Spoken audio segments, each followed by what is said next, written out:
नमस्कार, सत श्री अकाल, कैसे हो दोस्तों। स्वागत करता हूँ आपके favourite YouTube channel fantasy hero में, जिसमें हम बात करेंगे क्रिकेट की और आज के मैच की। तो आज का जो मैच है वो है एमएलसी का मैच नंबर 11। अब वेन्यू बदल चुका है दोस्तों। डेलिस में ऑलरेडी हमने एक मैच विटनेस कर लिया है, तो उस मैच के हिसाब से देखते हैं क्या हुआ। और इनका भी कुछ हमारे पास हेड टू हेड डेटा या वेन्यू डेटा है, जो इस टीम इन दोनों टीम के जो प्लेयर्स हैं उसके बेसिस पे कोशिश करेंगे एक अच्छी टीम बनाने की। तो शुरू करते हैं। आज का मुकाबला एमआई न्यूयॉर्क और वॉशिंगटन फ्रीडम के बीच में है। तो ग्राउंड हमेशा की तरह हरा भरा है। फोटो देख लीजिए। अब मैं अपनी फोटो लगाता हूँ बीच में और आपको स्टैट्स समझाता हूँ। तो देखिए, जो पहला मैच हुआ यहाँ पे वो 198 बना पहली इनिंग में, और दूसरी में भाई वो चेस हो गया, 202 बन गया। और टोटल 5 विकेट गिरे पहली इनिंग में और 3 विकेट गिरे दूसरी इनिंग में। तो विकेट कम गिरे यार। तो थोड़ा सा इंडिकेशन ये है कि इस मैच में थोड़ा बॉलर्स ज़्यादा नहीं भरने हैं, और स्पिनर तो एक भी नहीं भरना, क्योंकि पूरे 8 विकेट में सिर्फ एक विकेट मिला है स्पिनर को। तो कोई दिक्कत नहीं, 30 पॉइंट से इतना फर्क नहीं पड़ेगा। बैटर्स वहीं पे 20 रन बना के देते हैं आपको, 30-35 पॉइंट।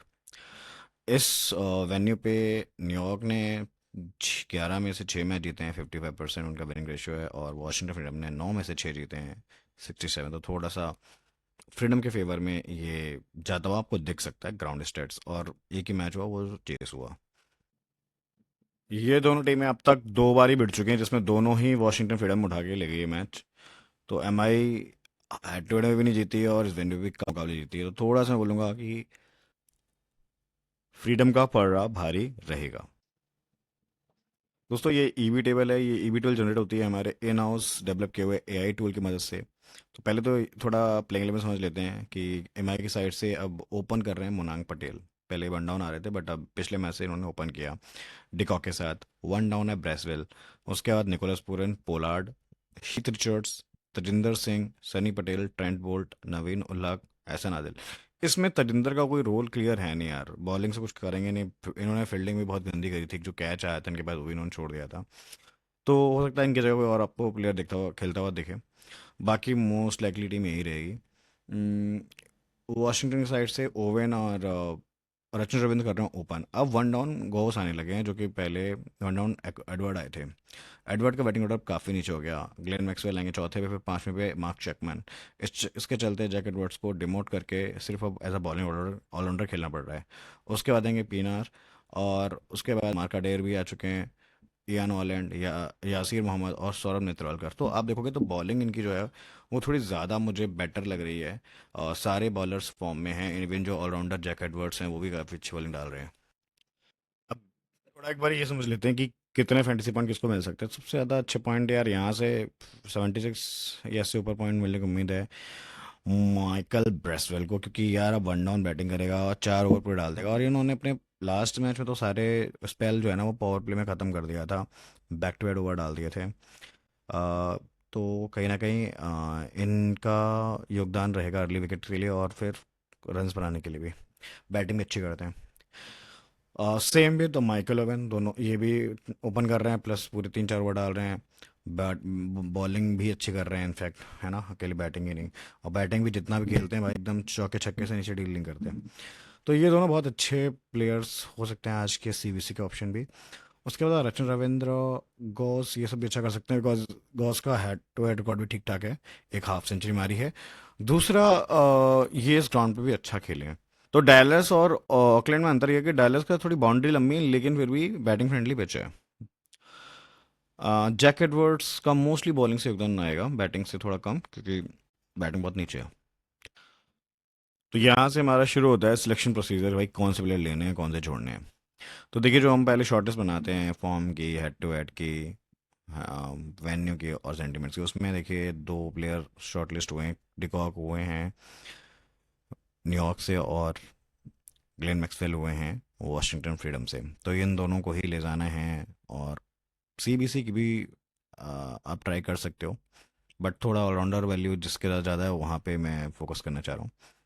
अ, जिनका हेड टू हेड रिकॉर्ड या तो अवेलेबल नहीं है या अच्छा नहीं है, तो वो है माइकल ब्रेसवेल। जी तो पहली बार खेलेंगे इस टीम के अगेंस्ट, तो हेड टू हेड है नहीं। पोलार्ड का कुछ खास योगदान है नहीं। विकेट्स लिए हैं थोड़े बहुत लेकिन रन्स नहीं बनाए, और इस बार ये बॉलिंग उतनी डाल नहीं रहे, तो उस हिसाब से इनका हेड टू हेड थोड़ा सा फीका पड़ जाता है।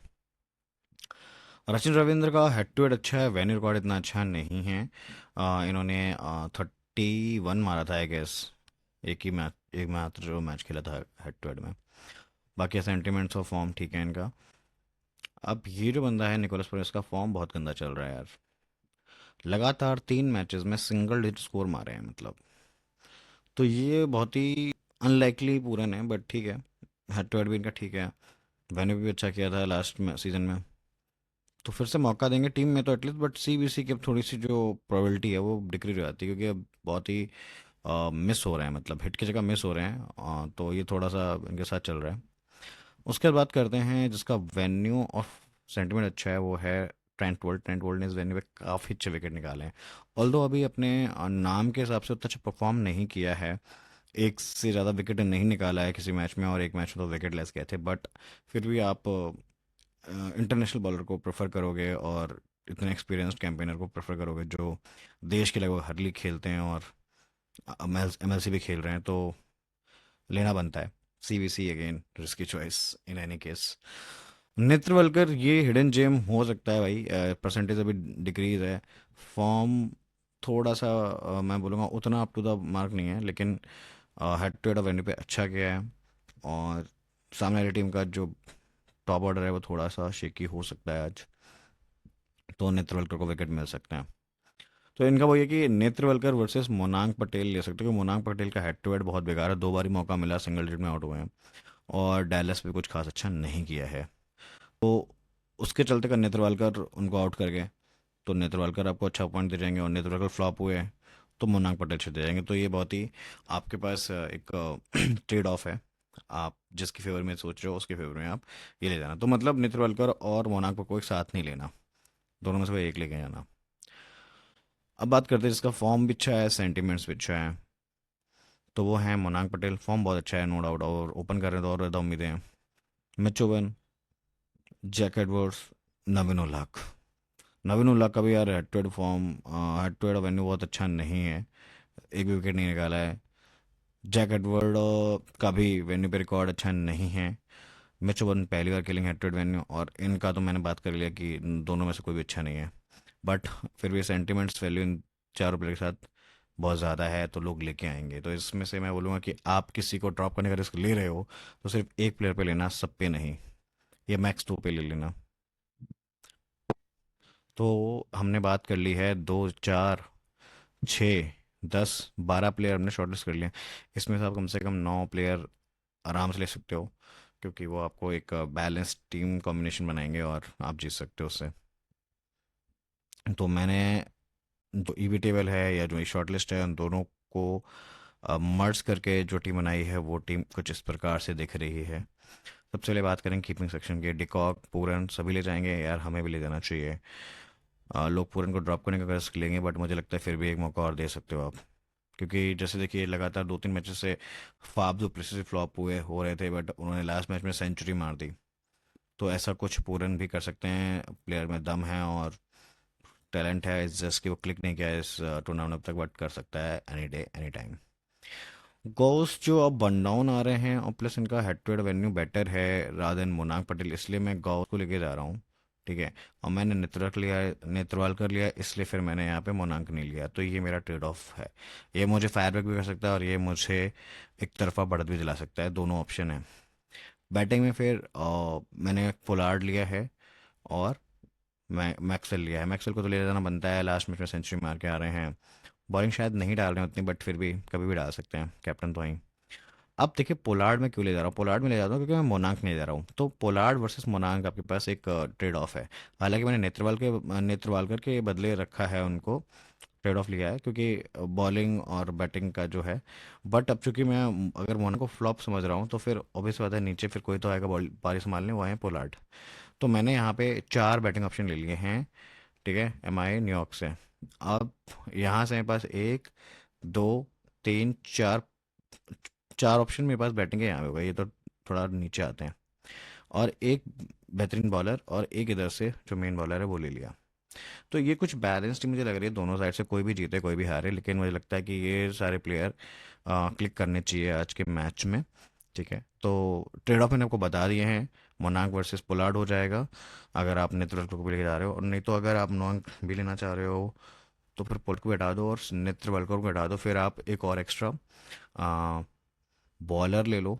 ठीक है, नवीन उल्लाह ले लो, है ना। ये काम कर सकते हो आप अगर आप थोड़ा सा न्यूयॉर्क की फिल्म बना रहे हो, बट मैं थोड़ा बैलेंस आ रहा हूँ क्योंकि मुझे लगता है न्यूयॉर्क हार सकती है।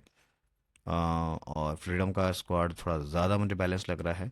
उनके पास ये जो दो बेहतरीन ऑलराउंडर हैं, प्लस मैक्सी बहुत अच्छा करते हैं इस ग्राउंड पे, और गॉस बहुत अच्छा कर रहे हैं, कर सकते हैं मतलब। और अश्विन रविंद्र भी एक रिलायबल ओपनर हैं। मतलब आप सोचो कि इसमें जितने प्लेयर हैं रिलायबल हैं, इसमें पुराने फ्लॉप चल रहे हैं। क्यूडे का भी पता नहीं भाई किस दिन अच्छा खेलेंगे, पोलार्ड जरूर थोड़ा ठीक ठाक खेलें बट थोड़ा बैटिंग ऑर्डर नीचे है। ब्रेसवेल जो है वो इकलौता रिलायबल बंदा लगता है इनकी टीम से, टू बी ऑनेस्ट। तो इसीलिए इनको मैंने बीसी भी किया है, क्योंकि अभी वन डाउन खेलते हुए दिखे थे और बॉलिंग के पूरे 4 ओवर डाल रहे हैं। Same goes with Mitchell oven, इनको सी करने का सिंपल सा लॉजिक है भाई, इतना अच्छा हिटर है।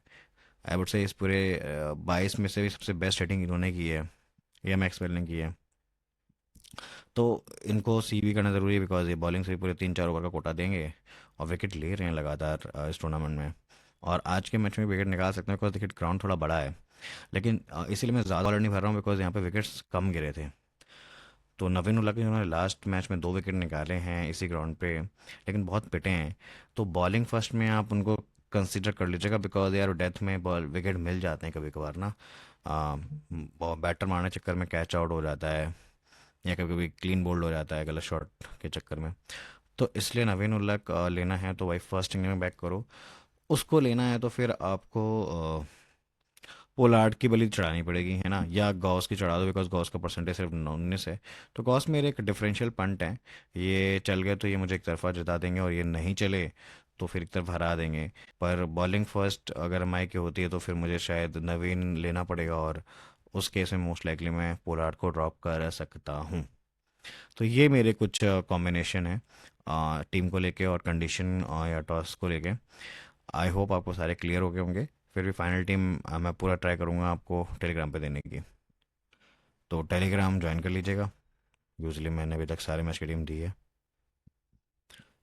आज के लिए इतना ही, मिलते हैं अगले एनालिसिस में, तब तक के लिए नमस्कार, जय हिंद।